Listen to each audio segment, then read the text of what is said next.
I want to say, if you're interested in the systematics class that's going to be taught in July, there are like 4 spots that are open for that. I would love to include you. If that's something that you are interested in and you want to wade out into some theological deep water, I would love to take you there and just see if we can sort some of that out. So it's 2 Saturdays in July, 15th and 22nd. Love to have you be a part. Guys, I fear that I have failed you. And let me explain my failure.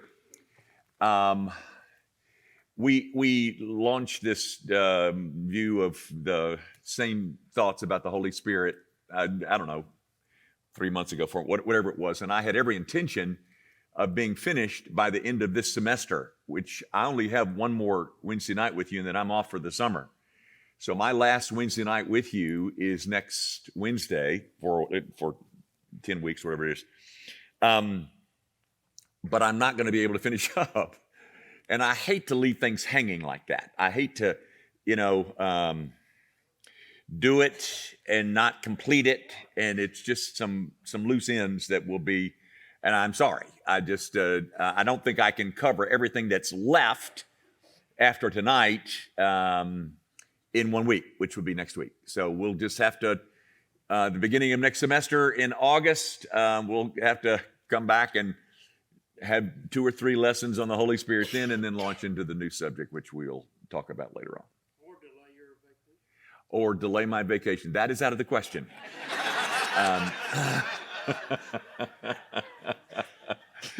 It was a good thought, Dan. No, it was a thought, and it wasn't a good thought, but it was a thought. Actually, the next Wednesday after that, I'll be with the college kids and on their Florida trip, so I'm looking really forward to that. Okay, guys, back to this subject of the Holy Spirit. We talked last week about this one function that He performs that is assigned to Him. It is the application of redemption. You remember I had that little aphorism about God thought it, Jesus bought it, the Holy Spirit wrought it.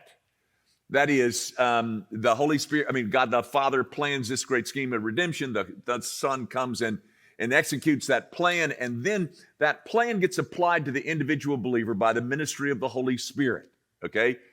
That ministry begins with the doctrine called regeneration, and that's what we looked at last week. We're going to continue to look at that is regeneration tonight, as we discuss how or what goes on as the Holy Spirit applies this great work of redemption to us. Okay, to begin, I want to read you a quote. It's about 6 sentences, and I'm going to explain it after I read it, but you'll have to stay with me.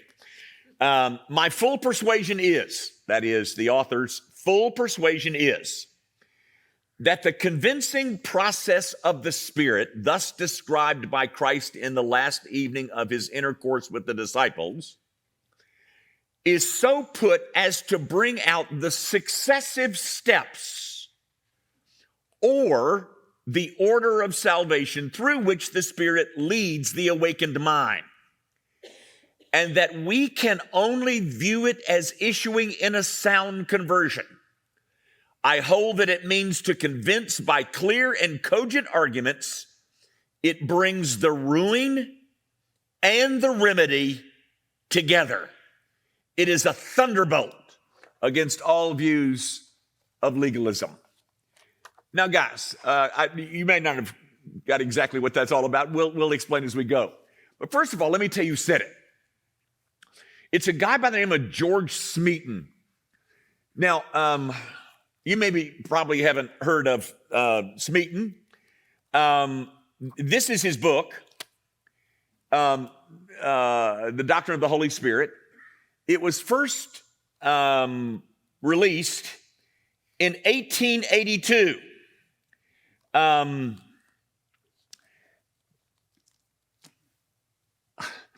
Some of the people that he ran around with, you might know. Robert Murray McCheyne, maybe that name rings a bell. But one that I know that will ring a bell, the one that considered him the final word on this subject, is a guy by the name of Spurgeon. Spurgeon considered this the reference work when it comes to the issues of the Holy Spirit, okay? So that said, by the way, it's been reprinted and reprinted and reprinted. It is still the go-to volume, at least in my Reformed world, when it comes to all things the Holy Spirit, okay? Now, that quote that I just read came out of this book on page 181. Now, before I tell you any more, let me read you just another sentence or two from page 171. He says, we come now to what may be called, perhaps, the most conclusive passage on the Spirit's work in connection with conversion in the whole compass of Scripture. He's calling this text that I'm about to announce the classicus locus of the Holy Spirit's work in connection with conversion. The text to which he appeals in his explanation of the work of the Holy Spirit in the application of salvation in conversion. The text is found in John 16. So I want you to go to John 16 with me, and we're going to spend our time tonight in John 16. All right. Verses 8 through 11. John 16, 8 through 11. Let's get there first, and then I'm going to go back. This is a fairly familiar passage of Scripture. People know this, it seems to me. But let me read it to you. It starts in verse 8, and it goes to verse 11.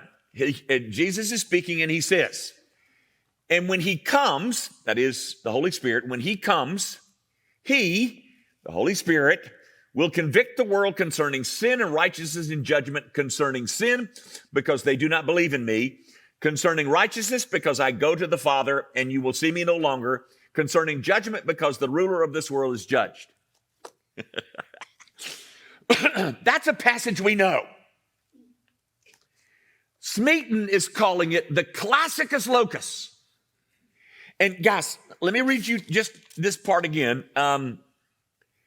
My full persuasion is that the convincing process of the Spirit, that is this work of the Holy Spirit in regeneration, that is described by Christ in the last evening of his intercession, that is John 16, he mentions this on the last night with the disciples, is so put as to bring out the successive steps or the order of salvation through which the Spirit leads the awakened mind.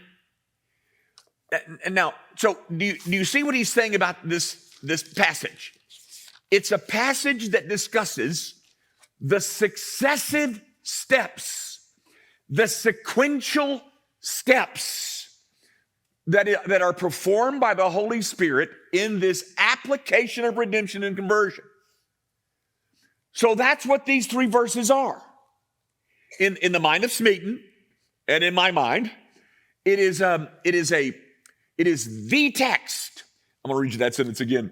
The most conclusive passage on the Spirit's work in connection with conversion in the whole compass of Scripture. There it is. John 16, verses 8 through 11.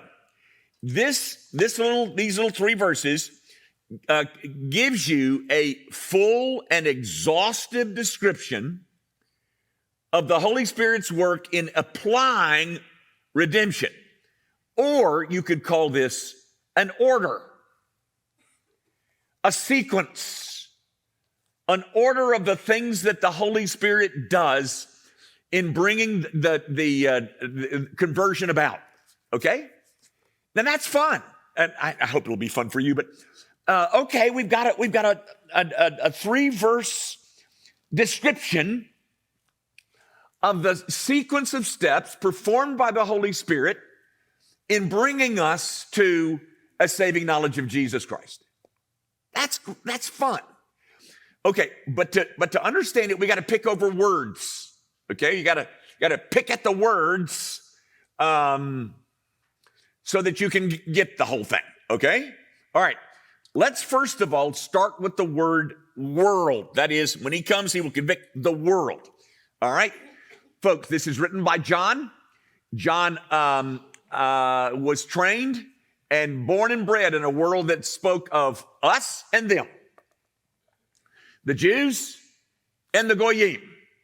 The Goyim is a Hebrew word which means the nations. It is us and then all of them.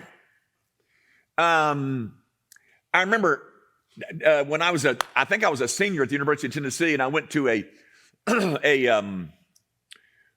wedding. A friend of mine was getting married. His name is Harvey Cook. He's a good guy. He's here in Memphis, and he's Jewish. And I was invited to the rehearsal supper.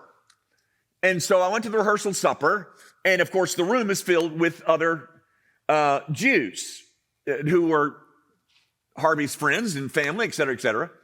And so as the meal was completed, you have this part where everybody gives a toast and, they stand up and say silly things, which can be just onerous. I mean, they can go from 8 to midnight, with people. The more they drink, the more they want to talk. But anyway, everybody was doing that. And I stood up and I said, this is a quote. I said, "We Goyim, we're for you too, Cookie." And the room burst into a laughter. I mean, we Goyim, because I'm Goyim. I'm the nations. And, his name was Harvey Cook, and we called him Cookie.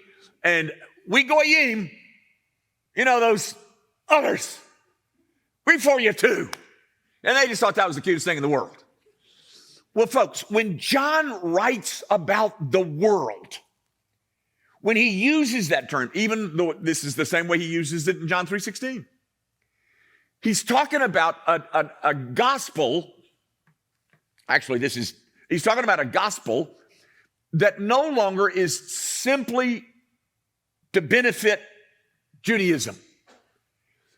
He's saying that this gospel that we've got is for the world. That is including some of those Goyim. So the Holy Spirit's going to convict not just Jews, but some of those Goyim too.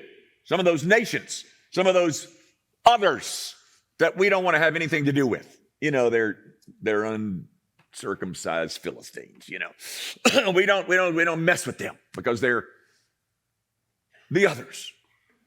So when John is speaking, he says the Holy Spirit's going to come. The notion behind this word world, which is the way that John uses it so often in his book, he's talking about a world that includes not just you Jews, but the Gentiles as well. All right. Now, go to the next word, convict. Guys, and Smeaton does too. Actually, Smeaton is the one that brought this to my attention. I've got some bones to pick with the translation of the Greek word by the English word convict. I think there's a better word out there. I'm going to use the word convince. Okay? Now, let me tell you why. When you speak of conviction, and it starts with you're going to convict the world concerning sin, then the word convict is very appropriate because you're talking about this negative thing called sin. But then you come to the other two. Righteousness. Well, you don't convict somebody of righteousness. Because righteousness is a positive. Judgment. Well, you don't convict somebody about judgment. You convince them of judgment. You convince them of righteousness, and you convince them of sin. So I'm using the word convince. That is, that the Holy Spirit, in spite of all the ignorance and resistance of the carnal mind, when the Holy Spirit does his work, he sets forth truth to the mind so that the unwilling are made willing. he is going to convince them. He is going to change their opposition into favor. And he's going to do that for more people than just Jews. He's going to do that for Jews and Gentiles. He's going to convince them. Now, that brings us to the three things. He's going to convince us of sin. And then notice what it says. He will convict the world of sin and righteousness concerning sin, because they do not believe in me. Do you see what Jesus has in mind? The Holy Spirit is going to convince them of their sin, and their big one is that they don't believe in me. The mother lode of all sin is unbelief. The greatest sin is unbelief. Gang, all of our other sins, must I mention them? All of our other sins are forgivable. But there is one that is not. Unbelief. So when the Holy Spirit does this application of redemption to that individual in conversion, he starts by convincing them of just how wicked is their unbelief. He starts by convincing them that though they thought they were a good person and they helped the little ladies across the street and, they cut the grass of their neighbor when he had heart surgery, the biggie is your unbelief. And so the Holy Spirit starts by addressing the great opposition of the soul of unbelief. And so he convinces them of their unbelief. Other sins may trouble us. We may have some things that are way too close to habitual, or even addictions. Those things can be forgiven. But you got to start with the unbelief. So this is, remember what Smeaton said about, he's telling you a sequence. So the Holy Spirit's work in regeneration starts with this issue of your unbelief. Do any of you remember those days when you made fun of this stuff? I mean, trusting in a man to down a cross for your sin. You people are nuts. And then all of a sudden, the Holy Spirit does his work and convinces us of our unbelief and just how wicked that is. Let me tell you what, ladies and gentlemen, if you are here as an unbeliever, or if you have unbelievers in your family, they are guilty of the worst of all possible sins. The others, they can be forgiven, but not that one. If you die in unbelief, you will perish. Okay, so what does the Holy Spirit do in his application of redemption towards conversion? He starts there. He convinces them of their sin, which was all unbelief. And folks, I hope you know that all sin grows out of unbelief and all obedience grows out of belief. Why do we do some of the things that we do? Because we know that God said those things were something he wanted done, and so we believe him, and so we do them. Obedience is something that grows out of belief, and unbelief gives rise to disobedience. Okay, that's the third word. Here's the next one. He's going to convict them, first of all, of sin, because they do not believe in me, concerning righteousness, because I go to the Father and you will see me no longer. See, folks, I hope I don't insult you, but let me just put me right there in there with you. I don't know that I've ever understood that text until Big George got a hold of me. Did you understand that? Did you think you knew what that said? Well, good for you. I didn't. But the Holy Spirit in this act of regeneration is going to convince me of righteousness, because Jesus says, because I go to the Father and you will see me no longer. What is Jesus saying? He is saying that a true and proper righteousness is now available because I have completed and finished my work. And because I have completed and finished my work, I'm going back to the Father. My job is done. And righteousness is now available. And because it is, I'm returning to the Father. Folks, to me, this is one of the outstanding beauties of the gospel. You know what the gospel is? Here it is. The gospel is God demands infinite righteousness. He demands righteousness from you. Did you know that? Be ye therefore perfect as my Father in heaven is perfect. He demands righteousness from you. And here's the gospel. The very righteousness that he demands is the righteousness that he gives to you. The very righteousness required by the gospel is a righteousness that he performs and grants to us freely by faith. And that righteousness is now available because Jesus Christ's work is done. I'm going back to the Father. I'm done. The Holy Spirit is going to come and convict you of your sin, of unbelief. And then he's going to tell you, you know what, dear son, daughter, do you know what you need?